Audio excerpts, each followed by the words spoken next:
Hello and sorry for the abrupt introduction.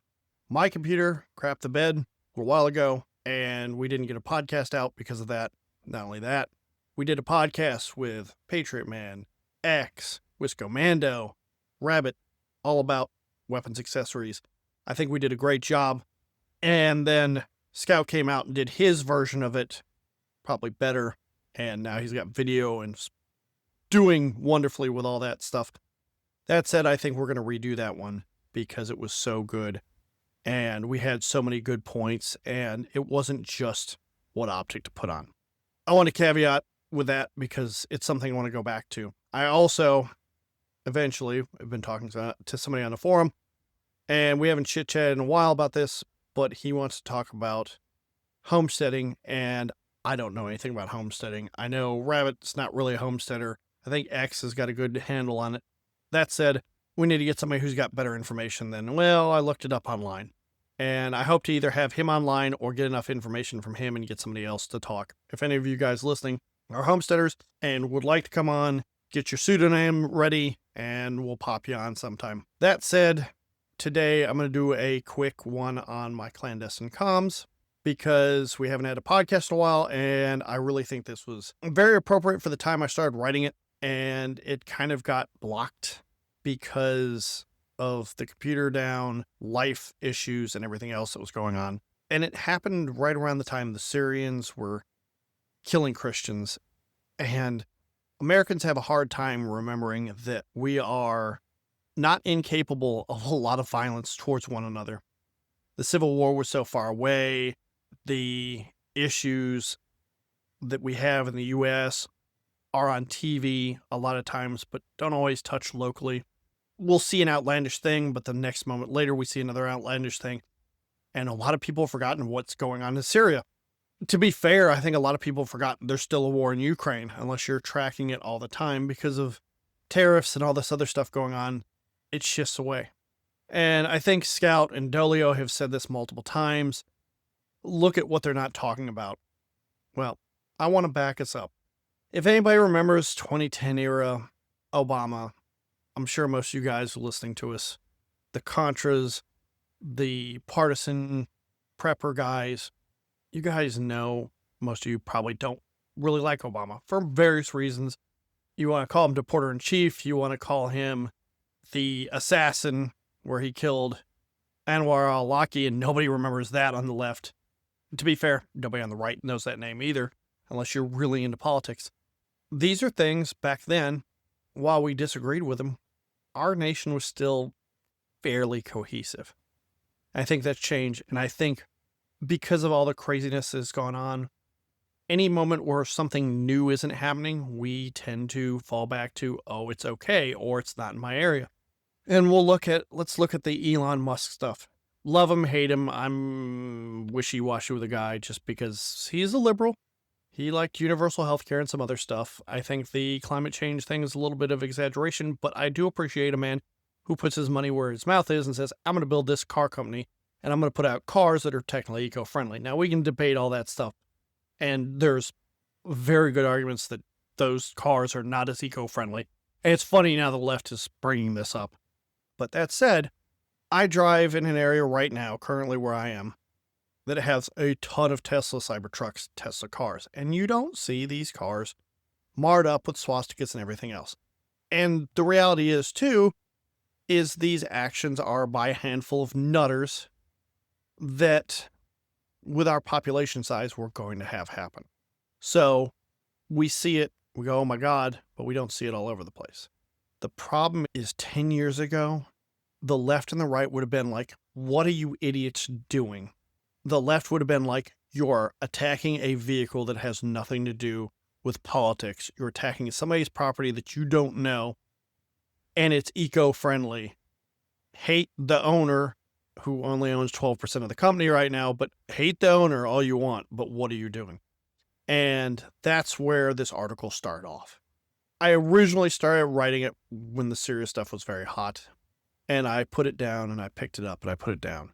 And if you go through there, you'll hear me hint at a guy, anti-pattern, yes, I pretty much cloned you. I wanted you to walk up on two guys who were talking about firearms and what to do and the Christian side and call them idiots. Not because they're idiots, not because they're bad people. And I think in here, I wrote something that succinctly shows the difference between maybe a new prepper, a new person who's worried about the future, and some more of you seasoned guys like Andy Pattern, like everybody else. If you have a team of guys or a small group of guys, and you've got guns and buddies with a heart of gold, are you going to survive? Probably not. How much ammo do you have? How much this? Maybe you're out of food. What do you turn into after that? And I've written some articles on this too, where people have turned into the bad guy because they are now marauding for food. And there's an argument on the logistics on that, and we'll discuss that again, probably future side, on like, where do you get your supplies? How do you get your supplies as a partisan? And recognize I don't write these articles specifically for America. I hope to God none of my articles are worth a damn. I hope they are worthless to you. I hope you look at them. I hope the information goes to places, and you can debate Ukraine, Russia war. I hope people this information goes to Ukrainians who got attacked, and you can say Russia has a valid point going in there and all other stuff, but they are the defenders. Again, where our finances from the government comes from, that's a whole different animal, and I won't go into that. And I think that's a great topic to debate, and I'm probably pretty on the conservative side of don't fund every stupid project that other nations get into. That said, we've seen this before. I wish we could take all the Syrian Christians and arm them and have them prepped and have them set ready to defend themselves, but they weren't, and they couldn't because it's Syria. Where other regions are the same way. You may not like the Kurds, you may see the communist Kurds, but they've gone through the same trials and tribulations. Maybe it'll go to some of those people who are not big socialists over there. Maybe it'll help them. But the reality is, this could happen here. And that's why I talked politics for almost 6 minutes. Not because I'm telling you I'm right, I'm wrong, and I could be very wrong. And that's the great thing about what we do with the Coming Off the Shelf, is we could be deadpan wrong. And if one of you guys can come in and message us, I will take that, and I will take that information, and I'll judge it for my own personal benefit. That said, if you don't agree with me, that's cool. Totally. I am, back in the day, conservative. If you've got liberal personality, beliefs, and stuff like that, I don't agree with you. As long as you aren't coming out to destroy the U.S. and you have that mentality of, I'm going to follow every personal decision that some political party says, good. And I've seen this. Right now, Scout does not seem to like what's going on with the tariffs. I don't disagree with them at all. It is not in line with what the Trump administration says, and I think that's a healthy debate. What we're not seeing is Scout saying, arm up and go fight to correct this. The left is.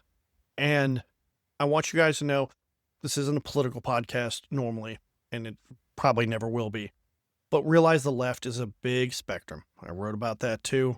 The spectrum changes from grandma who voted Democrat her whole life and all that stuff and isn't really connected to socialist, to communist, to anarchist. And there is a spectrum of how they present them. Some people, a lot of the people on the left don't support things, but they don't say no. And that's something that should be apparent to you. So when you criticize this, you have to realize not everybody on the left is radical nut jobs. But if you've watched recently, there are a lot of people who are old blue-haired ladies calling for violence. And that's where it's concerning, because that turns it to a norm, which turns it into the extremists getting the ability to come out and do the things they did during the Summer of Love. Now, you may not be in a city, which I hope to God all of us aren't, but some of us are stuck for financial reasons, family reasons, everything else. And if you are, be prepared. You guys out in the roars maybe don't have to worry about that, but you still should be prepared, because this stuff might drain into your places. I was out in Utah last year, and Utah was inundated with people from California moving there, vacationing. And don't get me wrong, vacation wherever you want. That's great, because you're not going to bring your politics, but you're bringing your money. Go to North Carolina, fund all that stuff, fund the rebuild, enjoy it, and get the hell out and take your politics with you. But that's not what's happening in a lot of places. My state of Colorado used to be very pro 2A, used to be very gun oriented. You can shoot pretty much anywhere as long as you weren't shooting on private property. Colorado is now very restricted, as many of you have seen. So that's something you have to pay attention for, is how the structure of your local environment is. It's called an area study. I think I've written on that, but there's other people who are way smarter than me. Mark Shelby's written a book on the topic. Joe Dolio has a whole section in TW01, which I've referenced and will probably be reading or rereading. So, Clandestine Comms is meant to address specifically what you do in this situation. And I'm going to go over a few little things on this. I'm not going to go a deep dive. I think Scout did a better job on the deep dive than I did on that, but we're looking at what do you need personally.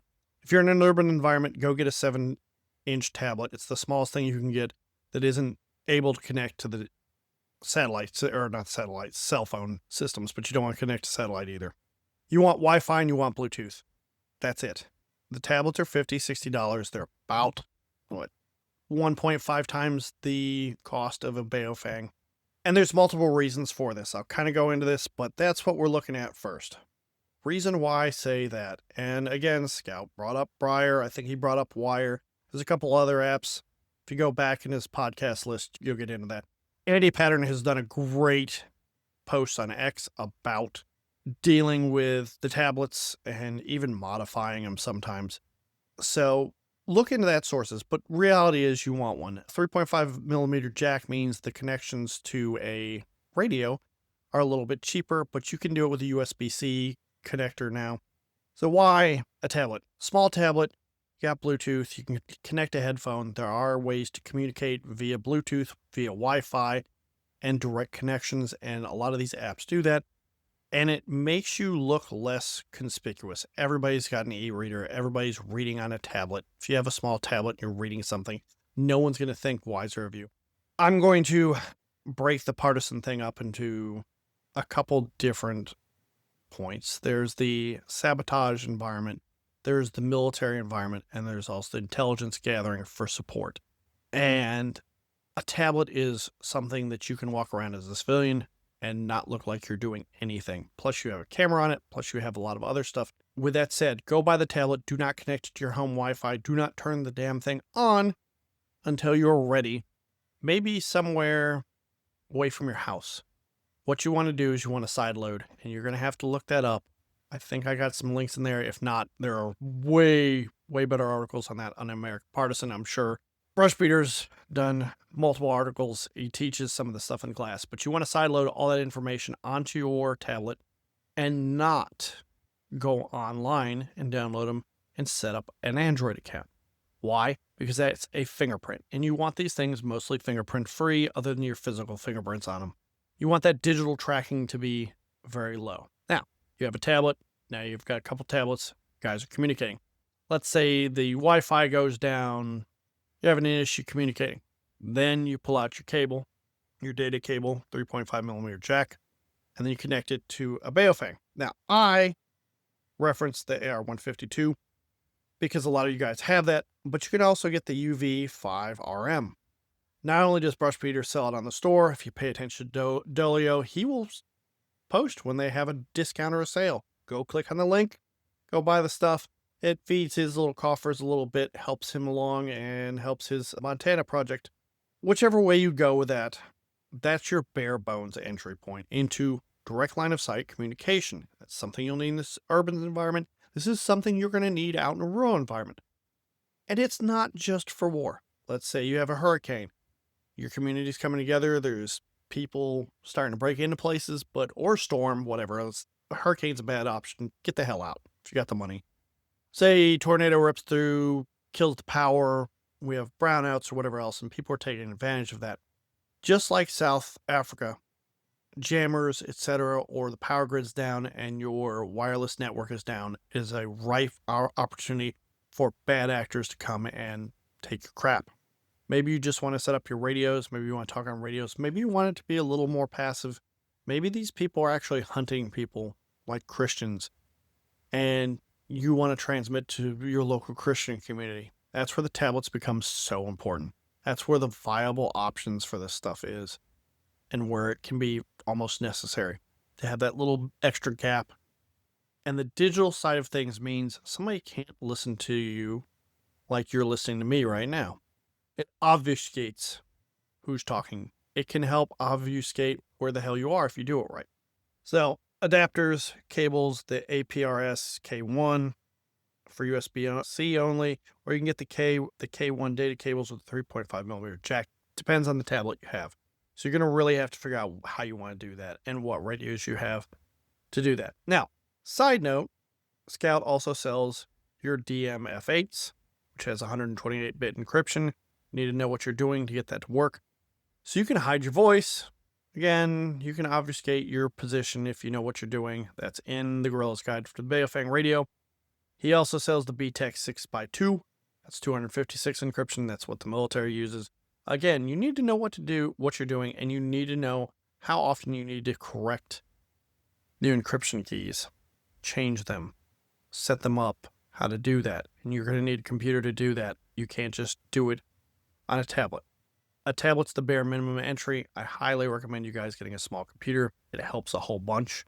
And there'll be more to that later. And I might do a full article on that. I did a little bit on the 6100. And that's the next step up. So now we have a disaster. It's regional. It's state and multi-state wide. How are you communicating? Are you communicating with just yourself? Are you 20 or 30 miles out? Is your town and a neighboring town within 50 miles? And those communities are kind of connected, or you've got friends over there that you've met other places, and you need to communicate. How do you do that? Well, lucky for you, Wyoming Survival and Historian have classes for this. He already had his class out in Missouri. I've talked to one of the participants. A couple other guys wanted to go, and they didn't get a chance to go. Just sad. But they talk about near vertical incident skywave. I've discussed this before. It's basically where you shoot your signal straight up and it comes down kind of like a fog nozzle for a garden. It's very hard to track that down. There's specific ways to do it. You need to know more than just, let me put up an antenna. You need to know your terrain features. You need to know how to block ground wave. But it is possible. And that's where you get into the 6100, the G90, the 6100, the 6200, and any HF radio that will do this. Now, I like the smaller ones because they're portable. I think the 705 is a phenomenal radio. That's my go-to. That will always be my go-to. But I have a 6100 because I'm in the training sphere very limitedly to help people get better at this stuff. And I need to have hands on the platforms that you can easily get. Now, that allows you to communicate two ways. And I'm gonna say this now. Unlike the article where I said later on, I'm like, hey, I left stuff out. If you don't have an OTP and you don't have an OTP generator, you're going to have to manually roll dice and write it out by hand. It takes a long time. The ADL1, by the way, for most of you may not be paying attention, has a software update to make it more random. They said there's a little issue and they found it. One of the users found it and they've updated it. A couple guys on the forum said they've already done it. One guy said he'd sent it in to get fixed. I have yet to do it, and I'm now going to have to reprint all my OTPs and redistribute them. So all the old ones will probably turn into training ones, which we need anyways, because a lot of you guys need training, and you forget how easy it is to fail at that. I'm going to shout out to Nick Meacher and Battle Gnome. Both of them were working on that. Nick Meacher has a card setup to do OTPs in an efficient manner. Might be something you want to look into. That said, as we go on to the HF with the NVIS, Vigilante Engineering has produced a new wire antenna frame. He sent out the first one, which kind of looked like a fish, like a weird looking fish, like some kid had drawn it. It was not a bad design.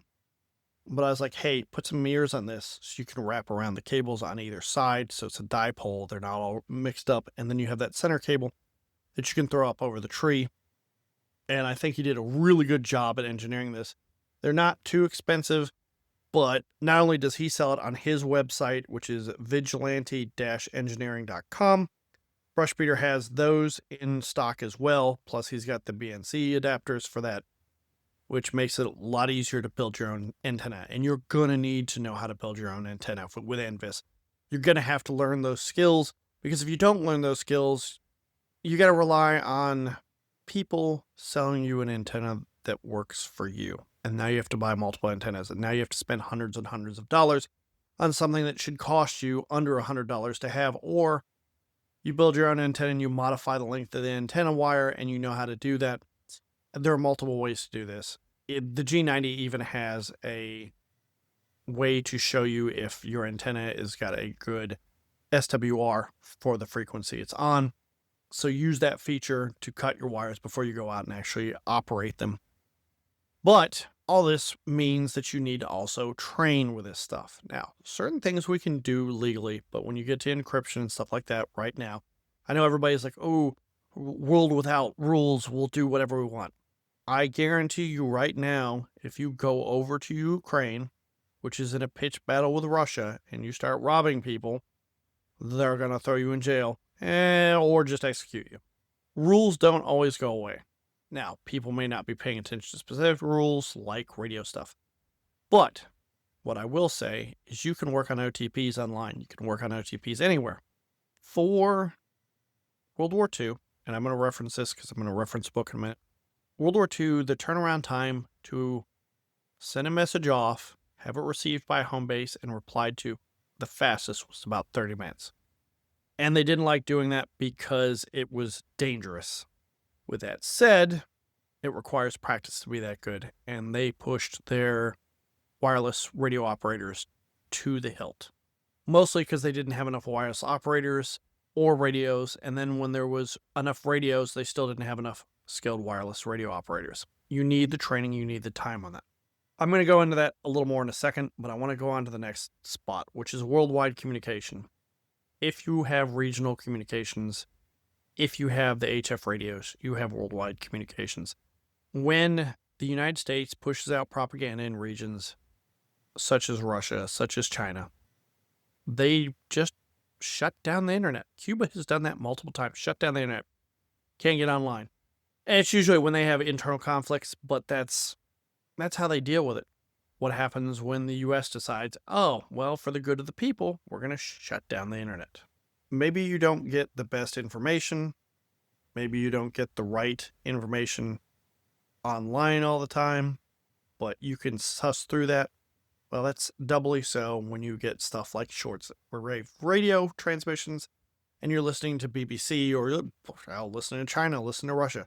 As much as I don't agree with it, Al Jazeera tends to have really good, unbiased political arguments because they don't care.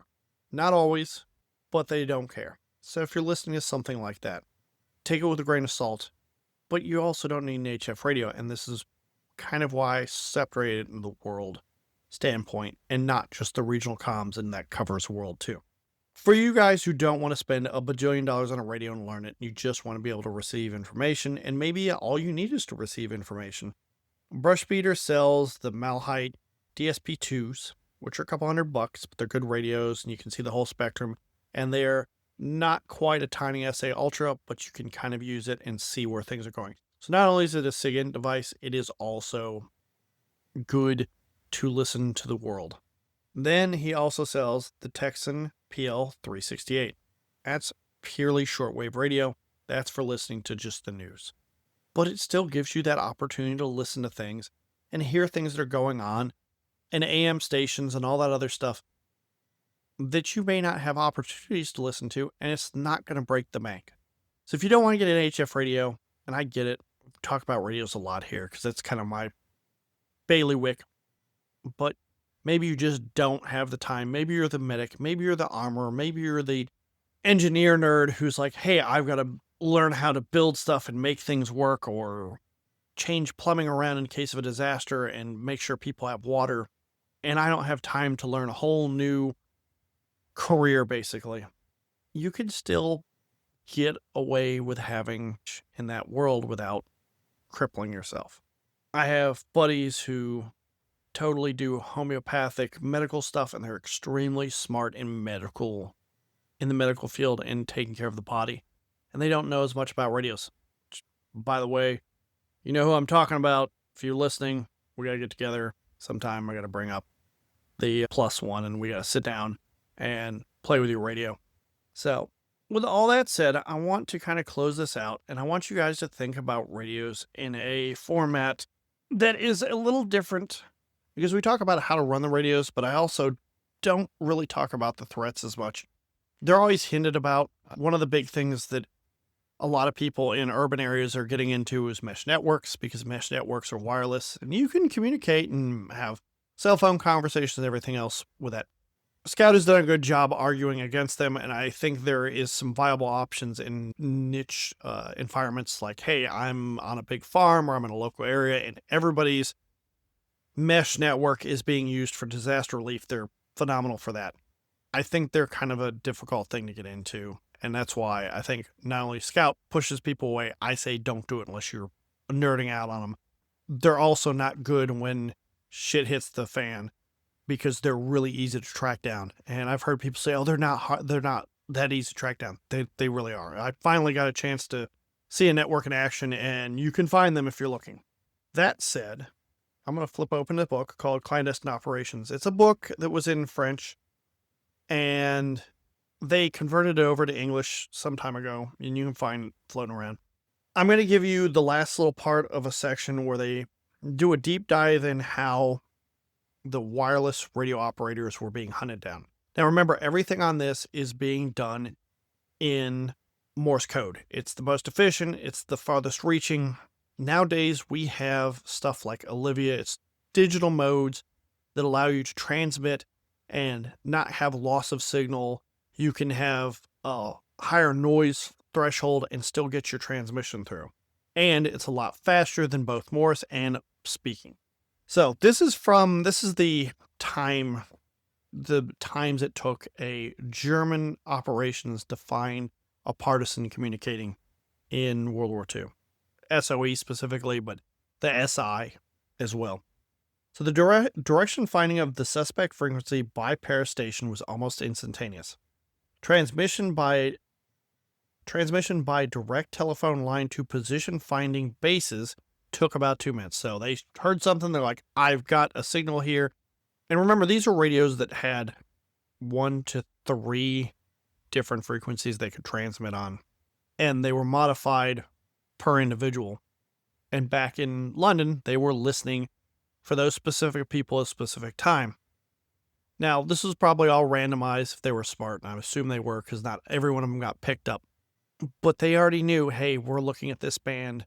Boom, we've got a signal. Instantaneously, they could track it. And they have multiple stations, and they would literally instantaneously say, it's in this region. So for that, think of it, and if you look at the book, they'll show you a map. They could localize it down to a major city almost instantaneously. Then they would make a phone call to get the coordinates from other places. And all this direction finding took about 2 minutes for them to do, to call in from 3 different places to the main hub. And then the operations room would take those azimuths on the map and locate where this region was within 7 minutes. Then the next step for them was to call out the local mobile bases and dispatch vehicles who tracked down these people. And that took about 5 minutes. The total time was 14 minutes. So that's a quarter of an hour. Like I said before, there are ways to obfuscate this. There's ways to hide in other signals. There's ways to mitigate this. There's ways to change bands so you're not easily caught. But they're going to know the region you came from almost instantaneously, and they're going to start hunting you if they suspect you are a bad guy. With modern technology, this is faster. With modern communication, it's faster. Yes, telephone. They don't have to do the whole triangulation thing now. There are common off-the-shelf equipment right now, like the Cerberus, like the Kraken, that can get online and talk to one another and triangulate much faster. That means whatever transmission you do, you need to do it real fast and get the hell out of the area. I wrote a little story about that too, and you need to think about how you're going to do that. That said, when it comes to this kind of stuff, you need to realize if you get captured, how are you going to tell whoever you're communicating with that you're compromised? Because the Germans grabbed everyone off the street and they started transmitting back with the same codes, with the same stuff, because you may have an OTP on you. You might have multiple OTPs on you if you're an idiot. You may have an encrypted code, and they can backtrack and figure it out. They can only figure out one message. With your OTPs, burn your OTPs when you're done with them. Obviously, training ones you're not going to, because you can recycle them. But burn them. Get rid of them. Never have them on again. Never reuse an OTP. If your stack of OTPs are caught, though, they can transmit and say whatever they want. Now, whatever you were doing is now, quote-unquote, misinformation. And we called this espionage back in the day. And that's exactly what modern-day online misinformation is. It is people trying to manipulate other forces to do the wrong thing. 14 minutes. I don't know how fast it is now, but it's probably a lot faster. Last thing I want to discuss is make a list of everything. Make a list of all your gear, set your gear up. I'm going to do an article on this, but I wanted to leave with this concept because we have batteries in these radios. Part of the reason why I said get a 6100 now or 6200. G90 is perfectly acceptable. You need an out exterior battery or you need a vehicle to run it. That's not a big deal. But if you have a 6100, bring a backup battery in case your radio doesn't charge, in case something's wrong with the battery. In this book, they talked about a couple ways to charge things. They talked about a thermocouple recharger, and it consisted of 350 chromium Constantan cells in a fireproof brazier. With a good fire fueled by branches or charcoal, a 6-volt battery could be charged to deliver up to 1 ampere. You've seen this I think BioLite has a very similar concept. They had a house current charger, which is basically your standard plug-in. Most of you guys are going to have that. They had a wind charger that they put on a 10-foot pole, and that would charge between 2 and 20 ampere capacity batteries, depending on the wind.